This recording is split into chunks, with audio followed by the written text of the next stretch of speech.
Hello everyone. Very good evening to all of you. उम्मीद करता हूँ आप सभी के सीजीएल के एग्ज़ाम अच्छे चल रहे होंगे। इसके अलावा पिछले 4 दिनों से जो करंट अफेयर नहीं आ पा रहे थे उसका कारण था कि मैं माता वैष्णो देवी के दर्शन करने गया था, जिसकी वजह से मैं शहर में नहीं था। तो आप कल के दिन तक आपके सारे करंट अफेयर कवर हो जाएंगे। फिलहाल आज के वीडियो में आज के मतलब 21 के और कल मतलब 20 तारीख के दोनों दिन के करंट अफेयर मैं आपके यहाँ पर कवर करने वाला हूँ। करंट अफेयर की पीडीएफ सारी अपलोड हो चुकी हैं एग्जाम इंजन एप्लीकेशन पे, जहां से आप डेली डाउनलोड करते हो। वहीं से आप अभी तक की सारी करंट अफेयर पीडीएफ जो कि 17, 18, 19, 20 और 21 जुलाई की है, ये पांचों दिन की आप पीडीएफ डाउनलोड कर लीजिए। बाकी रही बात 17, 18 और 19 के करंट अफेयर की, वो कल मैं आपको डे टाइम पे प्रोवाइड कर दूंगा। और कल 22 तारीख से आपके वैसे ही सुबह 4 बजे करंट अफेयर चलने लगेंगे। शुरू करते हैं दोनों दिन के करंट अफेयर। पहले बात करेंगे आज के मतलब 21 तारीख के करंट अफेयर की। फिर उसके बाद कुछ करंट अफेयर हैं 20 के जो कि मैं आपको बाद में यहाँ पे डिस्कस कर दूंगा। अभी हाल ही में युवा टूरिज्म क्लब प्रोग्राम लॉन्च किया गया है। कौन से राज्य सरकार के द्वारा? तो इसको अरुणाचल प्रदेश सरकार के द्वारा लॉन्च किया गया है। इसका मेन मकसद है अरुणाचल प्रदेश में पर्यटन को बढ़ावा देना। अब इसके लिए अरुणाचल प्रदेश सरकार जो है वो अरुणाचल प्रदेश में जो फेमस युवा वर्ग है, मतलब ऐसे यूथ जो कि पब्लिक के बीच में फेमस हैं, उनको अपना ब्रांड एम्बेसडर नियुक्त करेंगे पर्यटन को प्रमोट करने के लिए। इसको अरुणाचल प्रदेश में ईटानगर से लॉन्च किया गया है। और पूरे अरुणाचल प्रदेश के अंदर ऐसे 135 युवा टूरिज्म क्लब बनाए जाएंगे, जिसमें 5,000 से ज्यादा मेंबर्स को नियुक्त किया जाएगा। अरुणाचल प्रदेश में इस टाइम पे मुख्यमंत्री हैं पेमा खांडू, और यहाँ पे गवर्नर हैं केटी परनायक। क्या नाम है? केटी परनायक। ये कौन सी कंपनी है जो कि भारत की पहली ऐसी हेल्थ इंश्योरेंस प्लेटफॉर्म कंपनी बन गई है जो कि मंथली सब्सक्रिप्शन बेसिस अपना लॉन्च कर चुके हैं? तो ये कंपनी है फोन पे। अब देखिए यहाँ पर मतलब क्या है इसका।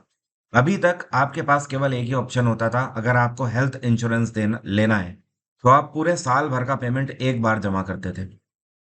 इसके अलावा आपके पास कोई भी ऑप्शन नहीं हुआ करता था। तो देखिए होता क्या है कि आम तौर पर आप किसी भी कंपनी से लेने जाते हो इंश्योरेंस पूरे साल भर का, जैसे कि रिलायंस हो गया, अपोलो हो गया, या कोई भी कंपनी है, तो आपको 5 से लेकर 12,000 रुपए तक के इंश्योरेंस कवर मिलते हैं, जो कि आपको एक बार में पेमेंट करना होता था। अब अगर आपके पास इतना पैसा नहीं है तो बहुत सारे ऐसा वर्ग है जो कि इंश्योरेंस नहीं ले पाता था। तो इस वजह से फोन पे के द्वारा ये एक ऐसी फैसिलिटी दी गई है कि आप मंथली सब्सक्रिप्शन ले सकते हो, मतलब पर मंथ के हिसाब से। मतलब ये जुलाई का महीना चल रहा है तो आप केवल जुलाई के लिए पैसा दीजिए, आपका पूरा जुलाई मंथ का कवर इंश्योरेंस रहेगा।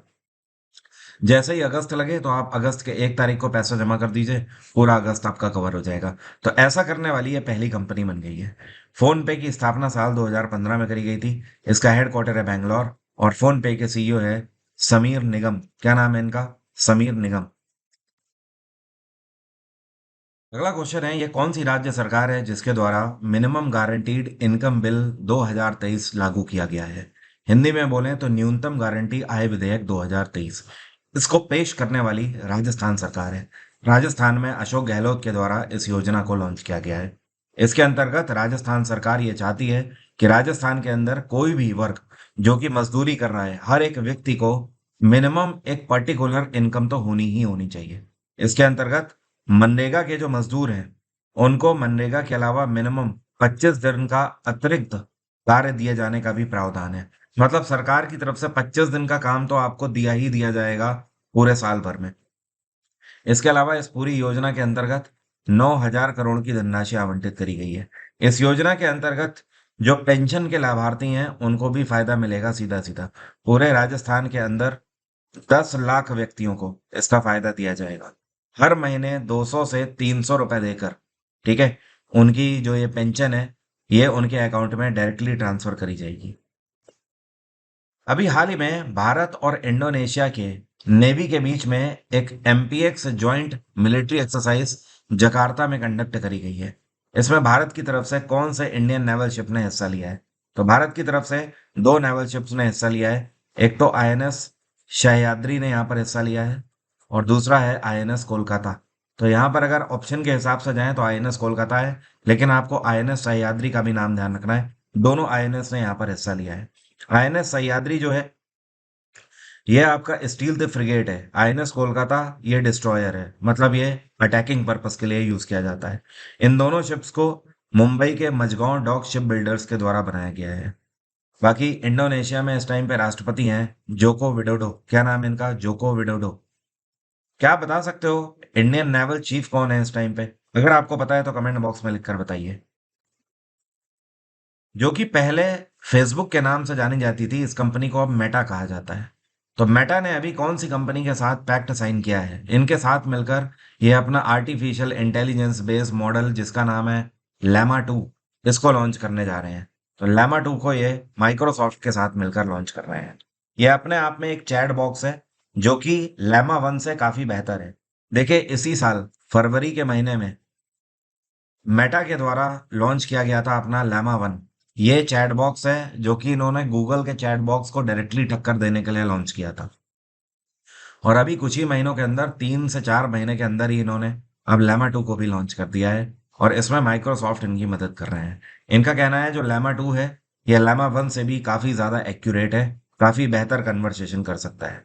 यहाँ पर लेमा का मतलब है लार्ज लैंग्वेज मॉडल मेटा। क्या नाम है? Large language model Meta. बाकी मेटा कंपनी की स्थापना साल 2004 में करी गई थी। हेडक्वार्टर है इसका कैलिफोर्निया, और इसके फाउंडर हैं मार्क जुकरबर्ग। माइक्रोसॉफ्ट की बात करें तो इसकी स्थापना 1975 में करी गई थी। इसका हेडक्वार्टर है वॉशिंगटन डीसी, और इसके फाउंडर हैं बिल गेट्स। कौन है? Bill Gates. इनके साथ पाउल एलन भी हैं, पाउल एलन। और माइक्रोसॉफ्ट के सीईओ, ध्यान रखिएगा, भारतीय मूल के हैं, सत्य नडेला। माइक्रोसॉफ्ट अपनी एक एनजीओ भी भारत में चलाती है जिसको बोलते हैं Bill and Melinda Gates foundation.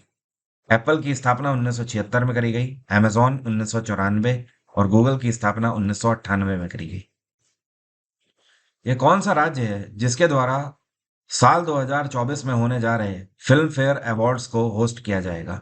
और इस बार 2024 में 69th एडिशन होस्ट किया जाएगा। तो ये राज्य है गुजरात। इस बार के फिल्म फेयर गुजरात में आयोजित करे जाएंगे। और ये जो पर्टिकुलर फिल्म फेयर होंगे, इसमें गुजरात सरकार अपने पर्यटन को प्रमोट करेगी और साथ में अपने हेरिटेजेस एंड कल्चरल ब्यूटी को भी प्रमोट करेगी। अपने आप में गुजरात के पास ये एक अच्छा मौका है कि गुजरात इस बार 2024 के फिल्म फेयर अवार्ड्स में हर तरीके से गुजरात की नेचुरल ब्यूटी, कल्चरल हेरिटेजेस हो गए, इंफ्रास्ट्रक्चर हो गया, इन सभी चीज़ों को प्रमोट करके पर्यटन के क्षेत्र में बेहतर कार्य कर पाएगी। गुजरात में इस टाइम पे मुख्यमंत्री हैं भूपेंद्र पटेल, और यहाँ पे गवर्नर है आचार्य देवव्रत। उत्तर प्रदेश में योगी आदित्यनाथ की सरकार है। महाराष्ट्र में एकनाथ जी शिंदे की सरकार है। राजस्थान में अशोक गहलोत की सरकार है। यह कौन सी कंपनी है जिसके द्वारा अभी हाल ही में आर्टिफिशियल इंटेलिजेंस बेस्ड भारत में एक असिस्टेंस लॉन्च किया गया है? ये जो असिस्टेंट है, ये क्या करेगा? ये अनवांटेड कॉल्स को अवॉइड करने का काम करेगा। तो ये है ट्रू कॉलर। ट्रू कॉलर को ऐसा नहीं है कि आप में से कोई भी ना जानता हो, आप सभी जानते होंगे इसको। ट्रू कॉलर एक ऐसी कंपनी है जो कि पहले भी काफी बड़ा डेटा अपने पास ट्रैक कर चुकी है। और एक टाइम पर इन्होंने अपने कस्टमर इस बिहाफ पर बनाए थे कि आप जान सकते हो कोई भी अननोन नंबर उसकी डिटेल के साथ आपके पर्टिकुलर फोन पर विजुअल होता था। लेकिन एक सर्टेन टाइम के बाद ट्रू कॉलर के ऊपर आरोप लगने लगे। वो आरोप ये लगने लगे कि ये लोगों का डेटा ट्रैक कर रहे हैं। इसके अलावा ये आपके मोबाइल की एक जो वैल्यूएबल इंफॉर्मेशन है उसको भी फैच कर सकते हैं, मतलब ये आपके मोबाइल का डेटा भी एक्सेस कर सकते हैं बड़ी आसानी से। तो उसके बाद बड़ी तेजी के साथ इनके कस्टमर्स घटने भी लगे। अभी क्या है कि एक बार ये भारत में एक बार फिर से बाजार अपना बनाना चाहते हैं, और इस बार इनका कहना है कि हम अपना इस एआई असिस्टेंट जो है इसकी मदद से आपको जो अनवांटेड कॉल आते हैं, जैसे कि कॉल सेंटर से जो कॉल आ रहे हैं जो आप अवॉइड करना चाहते हो, या फिर आप चाहते हो कि कोई भी अननोन व्यक्ति जो कि 2 से 3 बार अगर आपको कॉल कर रहा है, उसके बाद आप चाहते हो कि ये मुझे कॉल कभी ना कर पाए। या फिर इतना ही नहीं, अगर आप चाहते हो कि मैंने एक बार जिससे बात कर ली, तो अगर आपको लग रहा है एक ही बार बात करके कि ये व्यक्ति अगर मुझे किसी भी इस पर्टिकुलर फ़ोन से, चाहे वो सिम बदल कर भी कॉल करे, तो भी मेरे पास कॉल ना आने पाए। तो इस हद तक भी ये ट्रू कॉलर का जो असिस्टेंट है, ये आपको सर्विस प्रोवाइड करेगा। इवन इतना ही नहीं, बड़ी बात तो ये है कि इस बार ट्रू कॉलर का कहना है कि अगर आप चाहें तो किसी पर्टिकुलर व्यक्ति की आवाज़ सुनकर कि इस आवाज़ वाले व्यक्ति की कॉल नहीं आनी चाहिए, तो भी इनका ये एआई पावर्ड असिस्टेंट उस पर भी काम कर सकता है। ये अपने आप में बहुत बड़ी सोचने वाली बात है। कि इसका मतलब ये है कि ट्रू कॉलर से अगर आप ये फैसिलिटी ले रहे हैं, तो ऑब्वियस सी बात है कि ट्रू कॉलर आपकी सारी कॉल्स को सुनने के लिए भी एबल रहेगा। तो ये आपकी मर्जी है, क्या आप इनके एआई पावर्ड असिस्टेंट का यूज़ करना चाहते हैं या फिर नहीं करना चाहते हैं। इसमें सीधी सी बात तो ये है कि जो भी यूज़ करेगा इनका ये असिस्टेंट, ऑब्वियस सी बात है उसकी सारी जितनी भी कॉल डिटेल्स हैं या कॉल रिकॉर्डिंग्स हैं, वो सब इनके सर्वर पर तो होल्ड होंगी। आप किसी से भी कुछ भी बात कर रहे हैं, आपकी कॉल ये मान लीजिए इनका सर्वर सुन रहा होगा। फिलहाल इनके द्वारा लॉन्च किया गया है। ये कौन सी एजेंसी है जिसके द्वारा techno commercial readiness and market maturity matrix framework launch किया गया है भारत में टेक्नोलॉजी को और बेहतर लेवल पर ले जाने के लिए। तो इसको लॉन्च किया जा रहा है किसके द्वारा? नीति आयोग के द्वारा। यहाँ पर देखिए, डरने की जरूरत नहीं है। टीसीआरएम इसको शॉर्ट में बोलते हैं। टीसीआरएम मैट्रिक्स का मेन काम ये है कि भारत में जो रिसर्च एंड डेवलपमेंट है टेक्नोलॉजी को लेकर, ठीक है, उसको और बेहतर बनाना। जो रिसर्च है उसको और वैल्यूएबल साइट पर ले जाना, ठीक है। और जाहिर सी बात है, रिसर्च जितनी बेहतर होंगी, एंटरप्रेन्योरशिप भी और उतनी अच्छी होगी। इसको लॉन्च किया गया है वीके सारस्वत के द्वारा। नीति आयोग की स्थापना साल 2015 में करी गई थी। हेडक्वार्टर इसका नई दिल्ली है। और नीति आयोग के इस टाइम पे सीईओ कौन है? बीवीआर सुब्रमण्यम। कौन है? बीवीआर सुब्रमण्यम। नीति आयोग के चेयरपर्सन हमेशा भारत के प्रधानमंत्री होते हैं। तो ध्यान रखिएगा, इसके चेयरपर्सन इस टाइम पे प्रधानमंत्री नरेंद्र मोदी हैं। ये कौन है जिनको भारतीय तट रक्षक बल के 25वें महानिदेशक के रूप में नियुक्त किया गया है? इंडियन कोस्ट गार्ड के 25वें डायरेक्टर जनरल बनाए गए हैं राकेश पाल जी। राकेश पाल इंडियन नेवल एकेडमी से पढ़े हुए हैं और 1989 में ये इंडियन कोस्ट गार्ड में शामिल हुए थे। तब से ये इंडियन कोस्ट गार्ड में अपनी सर्विसेज दे रहे हैं। 2013 में इनकी उत्कृष्ट सेवाओं के लिए इनको तटरक्षक मेडल से भी सम्मानित किया जा चुका है। इतना ही नहीं, उसके बाद 2018 में इनको प्रेसिडेंट तटरक्षक मेडल से सम्मानित किया गया था। तो 2013 और 18 दोनों में तटरक्षक मेडल से सम्मानित किए जा चुके हैं। अब ये सबसे बड़ी कमान संभालेंगे इंडियन कोस्ट गार्ड की। यहाँ पर सबसे इंपॉर्टेंट ये है कि आपको ये ध्यान रखना है ये किसकी जगह ले रहे हैं। तो ये वी एस पठानिया की जगह लेंगे। किसकी? वी एस पठानिया रिटायर हो गए हैं। ये कौन है जिनको अभी हाल ही में इन्वेस्ट इंडिया के सीईओ और मैनेजिंग डायरेक्टर के रूप में अपॉइंट किया गया है? तो ये इंटेल में एक लंबे अरसे तक कार्य कर चुकी हैं। आपको पता है, इंटेल कंपनी जो माइक्रो प्रोसेसर बनाती है उसमें ये 29 साल तक काम कर चुकी हैं। और इनका नाम है निवृत्ति राय। तो अब ये नई सीईओ हैं इन्वेस्ट इंडिया की। इन्होंने जिनकी जगह ली है उनका नाम क्या है? इनका नाम है मनमीत के नंदा।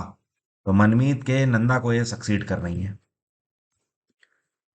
ये कितने ऐसे भारतीय स्टूडेंट हैं जिनको 2023 के ग्लोबल स्टूडेंट प्राइज में टॉप 50 में जगह मिली है? तो दुनिया भर के सबसे बेहतरीन स्टूडेंट्स में टॉप 50 में भारत की तरफ से 5 ऐसे स्टूडेंट हैं जिनको जगह मिली है। और इसमें प्राइस मनी जो होता है ये 1 लाख यूएस डॉलर होता है। इसके अलावा पूरे दुनिया भर में 122 देशों से 3851 स्टूडेंट्स में से ये सिलेक्ट किए गए हैं 5 ऐसे भारतीय स्टूडेंट जो कि टॉप 50 में हैं। इनमें से एक तो है नाम्या जोशी। यहाँ पर मैं नाम लिख देता हूँ, बाकी आपको पीडीएफ में सारी डिटेल मिल जाएंगी। जो नाम्या जोशी हैं क्लास क्लास 11th की स्टूडेंट हैं। इसके अलावा ग्लैडसन वगेला जो हैं ये मेडिकल के छात्र हैं। इसके अलावा रविंद्र बिश्नोई जो हैं ये आईटी के छात्र हैं। और एक हैं विनीशा उमाशंकर, ये क्लास 12 की छात्रा हैं। और पद्मकश खंडेलवाल जो हैं ये कंप्यूटर साइंस के स्टूडेंट हैं। तो ऐसे करके 5 ऐसे स्टूडेंट हैं जिनको सम्मानित किया गया है। यह अवार्ड हर साल दिया जाता है ऐसे स्टूडेंट्स को जो कि सीखने की एबिलिटी खुद तो रखते ही रखते हैं, साथ में सोसाइटी पर भी एक प्रॉपर इम्पैक्ट डालते हैं एजुकेशन से। ऐसे स्टूडेंट्स को ये अवार्ड दिया जाता है। अभी एक किताब लॉन्च करी गई है जिसका नाम है राग प्रकाश। ये किताब हिमाचल प्रदेश के मुख्यमंत्री सुखविंदर सिंह सुक्खू के द्वारा लॉन्च करी गई है। तो ये किताब किसके द्वारा लिखी गई है? तो इस किताब के राइटर हैं ओम प्रकाश कौल। ओम प्रकाश कौल असिस्टेंट प्रोफेसर हैं म्यूजिक के वोकल में। इसके अलावा ये गजल भी बहुत अच्छी गाते हैं। तो यहाँ पर राग प्रकाश का मतलब, राग जानते हैं ना, जो म्यूजिक का एक कंपोनेंट होता है। मतलब कहने का कि म्यूजिक की शुरुआत ही राग से होती है। अगर आपको राग नहीं आता तो आप म्यूजिक नहीं गा सकते। तो उसी के ऊपर लिखी गई ये किताब है। आज का सबसे इम्पोर्टेंट क्वेश्चन ये है कि हेनले पासपोर्ट इंडेक्स के द्वारा 2023 की इंडेक्सिंग लॉन्च करी गई है, जिसमें भारत ने कौन सी रैंक सिक्योर करी है। तो 2022 हेनले पासपोर्ट इंडेक्स में भारत की 85वीं रैंक थी। इस बार भारत 5 पायदान ऊपर आ गया है।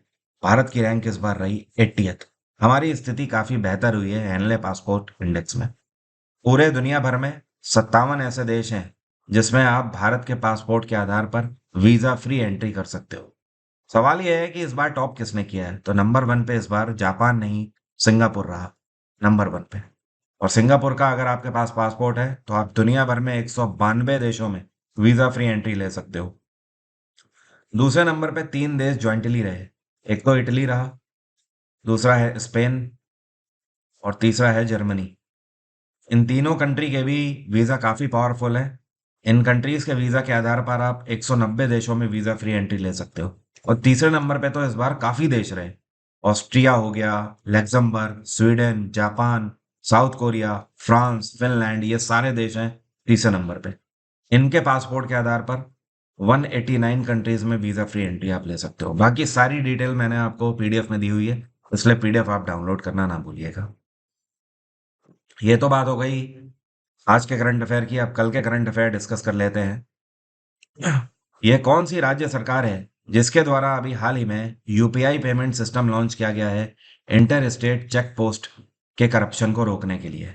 देखिए होता क्या है, जब दूसरे राज्यों से और राज्य के अंदर जब गाड़ियां आती हैं, मतलब मान लीजिए कोई मालगाड़ी, मालगाड़ी का मतलब मैं ट्रक की बात कर रहा हूँ, ट्रक लोडर वगैरह हो गए। तो मान लीजिए मुंबई से कोई गाड़ी आ रही है और आंध्र प्रदेश के अंदर जा रही है, तो यहाँ पर टोल ड्यूटीज लगती है।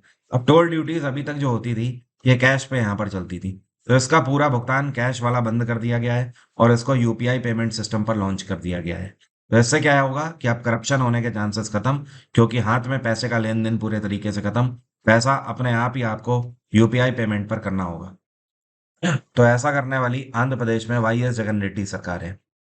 रेड्डी सरकार चाहती है कि आंध्र प्रदेश के अंदर कोई भी ट्रक माल लेकर अगर एंटर करे तो उसकी प्रॉपर चेकिंग होनी चाहिए और यूपीआई पेमेंट के थ्रू ही पेमेंट होना चाहिए।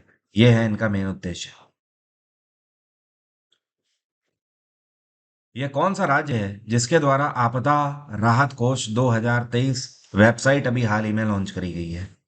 और इसका मेन उद्देश्य ये है कि इस राज्य के अंदर जितने भी नेचुरल डिजास्टर आते हैं, अगर आप उसके लिए कोई भी योगदान देना चाहते हैं तो इनकी वेबसाइट पर आप जाके डोनेट कर सकते हैं।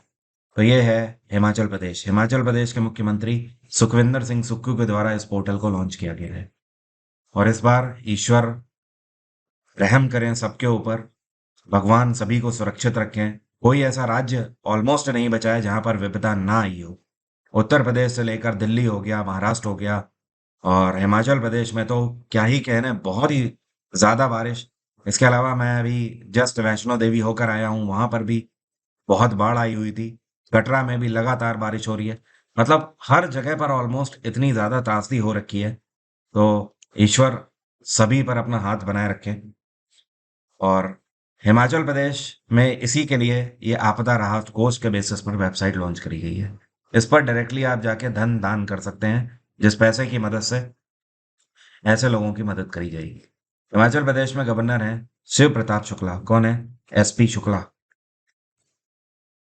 यह कौन सा शहर है जहां पर G20 के अंतर्गत ग्लोबल फूड रेगुलेटरी समिट 2023 को होस्ट किया जाएगा? तो इस बार ये नई दिल्ली में आयोजित किया जा रहा है। कहाँ पर? नई दिल्ली में। और ऐसा पहली बार हो रहा है जब global food regulatory summit Bharat में आयोजित किया जा रहा है, फर्स्ट टाइम। और इसकी शुरुआत कल हो चुकी है 20, और आज इसका समापन हो रहा है 21 जुलाई को। तो 20 से इसकी शुरुआत हुई, 21 जुलाई। और ये नई दिल्ली में मानेक शॉ ऑडिटोरियम में आयोजित किया जा रहा है। इसको होस्ट कर रहे हैं भारत के health and family welfare minister doctor Mansukh Mandaviya. यह कौन सा देश है जिसके द्वारा दुनिया का पहला मीथेन पर बेस्ड स्पेस रॉकेट लॉन्च किया गया है, जिसका नाम है जूक 2। वैसे इसको जूके भी कई लोग बोल रहे हैं, बट जूक 2। तो जूक 2 नाम का ये जो रॉकेट है, इसकी खास बात यह है कि ये मीथेन से चल रहा है। ठीक है, इसमें दूसरे फ्यूल का यूज नहीं हो रहा है। अभी तक ऐसा करने वाला पहला देश बन गया है चीन। इससे पहले यह काम किसी भी देश ने नहीं किया है। इसको चाइना के north west Mongolia autonomous region से लॉन्च किया गया है। इसके अलावा इसकी खास बात यह है कि ये पहला ऐसा मीथेन फ्यूल्ड रॉकेट बन गया है जो कि ऑर्बिट पर पहुंचा है।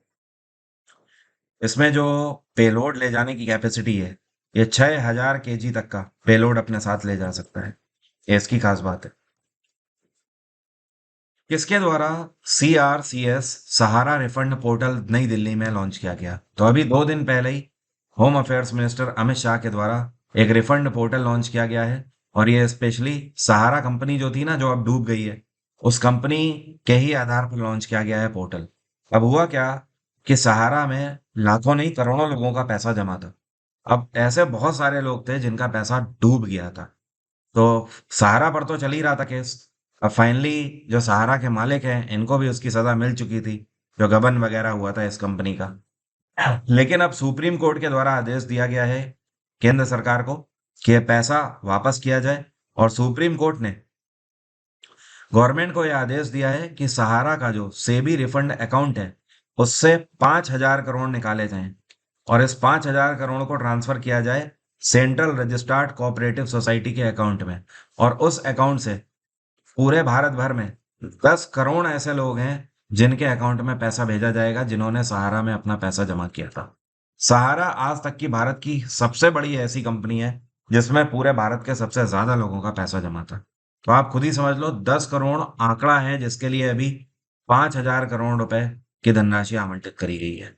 तो 10 करोड़ ऐसे अकाउंट हैं जिनमें पैसा जाना है। यह कौन सी पावर कंपनी है जिसको अभी हाल ही में economic times HR world future skill award 2023 से सम्मानित किया गया है? तो इस बार NTPC को सम्मानित किया गया है इनके उत्कृष्ट कार्य के लिए। National thermal power corporation, NTPC की स्थापना 1975 में करी गई थी। हेडक्वार्टर नई दिल्ली है और इसके चेयरपर्सन है गुरदीप सिंह। तो एनर्जी के क्षेत्र में बेहतर कार्य करने के लिए वर्ल्ड फ्यूचर स्किल अवार्ड 2023 से सम्मानित किए गए हैं। यह कौन सा संस्थान है जिसको स्वच्छता पखवाड़ा अवार्ड 2023 में मिनिस्ट्री ऑफ पावर की तरफ से फर्स्ट प्राइज से सम्मानित किया गया है? तो यह संस्थान है SJVN लिमिटेड। कौन सा? SJVN limited. और इन्होंने पूरे भारत भर में स्वच्छता के लिए सबसे बेहतरीन कैंपेन चलाए हैं, लोगों को अवेयर किया है, जिसकी वजह से इस कंपनी को सम्मानित किया गया है। और जो SJVN है, इस कंपनी की स्थापना 1988 में करी गई थी। इसका हेडक्वार्टर है शिमला, हिमाचल प्रदेश का। इसके चीफ मैनेजिंग डायरेक्टर हैं नंदलाल शर्मा। कौन है? नंदलाल शर्मा। यह कौन सा राज्य है भारत का जहां पर अभी हाल ही में चाचिन ग्राजिंग महोत्सव मनाया गया? तो चाचिन ग्राजिंग महोत्सव जो है, इसका आयोजन अरुणाचल प्रदेश में किया गया। और यह महोत्सव की खास बात यह है कि इसको वहां की एक पर्टिकुलर कम्युनिटी मनाती है, या आप बोल सकते हो ट्राइबल कम्युनिटी है, जिसका नाम है मोपा। क्या बोलते हैं? मोपा कम्युनिटी। तो ये इसको मनाती है इस त्योहार को हर साल। और बेसिकली ये जो त्योहार है, जो चरवाहे होते हैं ना, तो इनके चारागाह जो होते हैं, जहाँ पर पशुओं को चरने के लिए ये अपना चारा होल्ड करते हैं, तो ये त्योहार इसलिए मनाया जाता है कि ये ईश्वर से प्रार्थना करते हैं कि इनके जो चारागाह हैं उसमें सुख समृद्धि बनी रहे। तो इससे जो इनके जानवर वगैरह हैं वो भी हेल्दी रहेंगे। और ऑब्वियसली अगर इनके जानवर हेल्दी हैं तो इनका भी जीवन यापन बेहतर चलता रहेगा। ये है इसका मेन उद्देश्य। अरुणाचल प्रदेश में मुख्यमंत्री हैं पेमा खांडू और गवर्नर हैं KT पटनायक। यह कौन सा राज्य है जिसने अभी नीति आयोग की एक्सपोर्ट प्रिपेयर्डनेस इंडेक्स 2022 को टॉप किया है? तो देखिए, एक जो है ये लिस्ट तरह तरह की बनाई गई है। हर एक राज्य और यूटी इसमें शामिल किया गया है। तो है क्या कि यहाँ पर आपसे पूछा गया है कि ऐसे राज्यों की सूची में जिनके पास कोस्टल एरिया है, मतलब समुद्री सीमा है, तो उनमें से टॉप किसने किया है? तो ऐसे राज्य जिनके पास समुद्री सीमा है उसमें तमिलनाडु रहा नंबर 1 पे। सबसे बेहतर एक्सपोर्ट इन्होंने किया है। अब अगर बात करी जाए इनके बाद दूसरे नंबर पे कौन रहे, तो सेकंड नंबर पे इसमें रहा है महाराष्ट्र और तीसरे नंबर पे रहा है कर्नाटक। ये टॉप 3 रहे हैं कोस्टल में।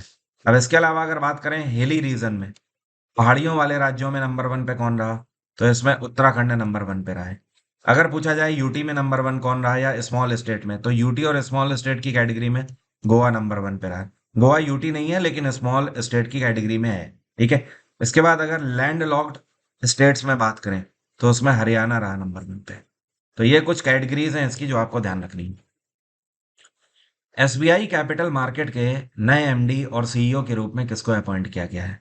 तो इसके नए एमडी और सीईओ बनाए गए हैं राजय कुमार सिन्हा। क्या नाम है इनका? राजय कुमार सिन्हा। और एसबीआई में अच्छा खासा एक्सपीरियंस है इनको। एसबीआई कॉर्पोरेट सेंटर में ये डेप्यूटी मैनेजिंग डायरेक्टर पहले रह चुके हैं। इसके अलावा इन्होंने एसबीआई के कॉर्पोरेट सेंटर के अमिताभ चटर्जी को सक्सीड किया है। किसको? अमिताभ चटर्जी की जगह ली है इन्होंने। और इससे पहले ये एसबीआई के ट्रेजरी ऑपरेशंस के भी मैनेजर रह चुके हैं।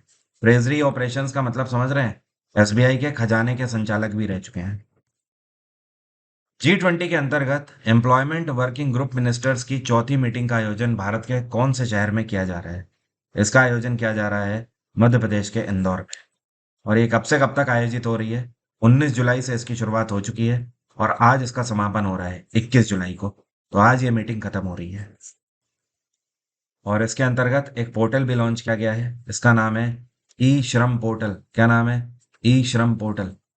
और इसका मेन उद्देश्य ये है कि भारत और इसके अलावा G20 के जो दूसरे नेशंस हैं वो सब एक दूसरे के लिए नए इंफ्रास्ट्रक्चर को प्रमोट करेंगे लेबर एंड एम्प्लॉयमेंट के लिए। मतलब हर एक देश जो कि G20 से जुड़ा हुआ है, हर देश के अंदर लेबर्स के लिए और बेहतर कानून है और बेहतर योजनाओं को लागू किया जाए, ये है इसका मेन उद्देश्य। पेरिस में होने वाली जो चैंपियनशिप है, जो कि आयोजित करी जा रही थी भाला फेंक की, जिसमें मेंस जेवलिन थ्रो F46 में गोल्ड मेडल किसने जीता है भारत के लिए? तो जो आपको पिक्चर में दिखाई दे रहे हैं, ये कौन है? तो इनका नाम है अजीत सिंह। अजीत सिंह भारत के लिए गोल्ड लाए हैं। और इन्होंने जो भाला फेंका है वो 65.41 मीटर तक फेंका है। इन्होंने एक रिकॉर्ड भी तोड़ा है। चाइना के एक खिलाड़ी हैं जिनका नाम है चुन लियान। यहाँ पर मैं लिख देता हूँ, चुन लियान। ठीक है, तो चुन लियान का इन्होंने रिकॉर्ड तोड़ा है। चुन लियान का अभी तक का रिकॉर्ड था 61.89 मीटर का, जिसको इन्होंने ब्रेक करके अपना रिकॉर्ड बना दिया है 65.41 मीटर का। और भारत की तरफ से जो खिलाड़ी हैं रिंकू, जो आपको यहाँ पिक्चर में दिखाई दे रहे हैं, रिंकू ने सिल्वर जीता है भारत के लिए। अब मेरा आज का सवाल आपसे, आप में से कितने लोग बता सकते हैं जो कुरनूल शहर है यह कौन सी नदी के किनारे पर स्थित है? कमेंट बॉक्स में जल्दी से लिखकर बताइए। केवल 4 दिन बचे हुए हैं। जीएसजीके का जो बैच है, फ्रेश बैच 2024 के सभी एग्जाम के लिए, चाहे एसएससी हो, वनडे हो, स्टेट एग्जाम हो, उसके लिए ये बैच मैं स्टार्ट कर रहा हूँ। और इसको मैं 26 जुलाई से स्टार्ट कर रहा हूँ एग्जाम इंजन पे। बिल्कुल फ्रेश बैच है। अगर आप कंप्लीटेड बैच चाहते हो, रिकॉर्डेड बैच, तो उसके लिए ये वाला बैच आप अडॉप्ट कर सकते हो। एग्जाम इंजन में हर एक बैच में 10% का फ्लैट डिस्काउंट आप अवेल कर सकते हो। अगर आपके पास पैसे की दिक्कत है तो स्पेशल रिक्वेस्ट करने पर मैंने बोल रखा है टेक्निकल टीम को, वो आपको इस बैच में 20% का डिस्काउंट भी दे सकते हैं। तो ऐसे स्टूडेंट जिनको ज़्यादा ही पैसे का प्रॉब्लम है, वो 20% तक का भी इसमें डिस्काउंट अवेल कर लें। बाकी रिकॉर्डेड कोर्सेज, जैसे आप हिस्ट्री का रिकॉर्डेड बैच हो गया, पॉलिटी का रिकॉर्डेड बैच हो गया, साइंस का रिकॉर्डेड बैच, स्टैटिक जीके की मैगजीन, इन सब को आप एग्जाम इंजन से अवेल कर सकते हैं आने वाले किसी भी एग्जाम के लिए। और सीएचएसएल का तो आपका एग्जाम लगा ही हुआ है। बहुत जल्द यूट्यूब पर भी आ रहा हूँ फ्री वाली क्लासेस लेकर। यूट्यूब पर एमसीक्यू प्रैक्टिस, पीवाईक्यू प्रैक्टिस कराने के लिए आ रहा हूँ, टेंशन मत लीजिएगा। और बस कल से रूटीन पे आते हैं। आज थोड़ी सी एनर्जी भी लो है क्योंकि यात्रा हेलीकॉप्टर से होनी थी, लेकिन मौसम की वजह से हेलीकॉप्टर से नहीं हो पाई और पैदल चढ़ाई करके माता रानी तक जाना पड़ा, तो जिसकी वजह से काफ़ी थकान है। और कल से रूटीन पे आते हैं, सारी चीज़ें नॉर्मल होंगी, प्रॉपरली होंगी। Thank you so much, have a nice day, take care, bye bye. आपका दिन मंगलमय हो।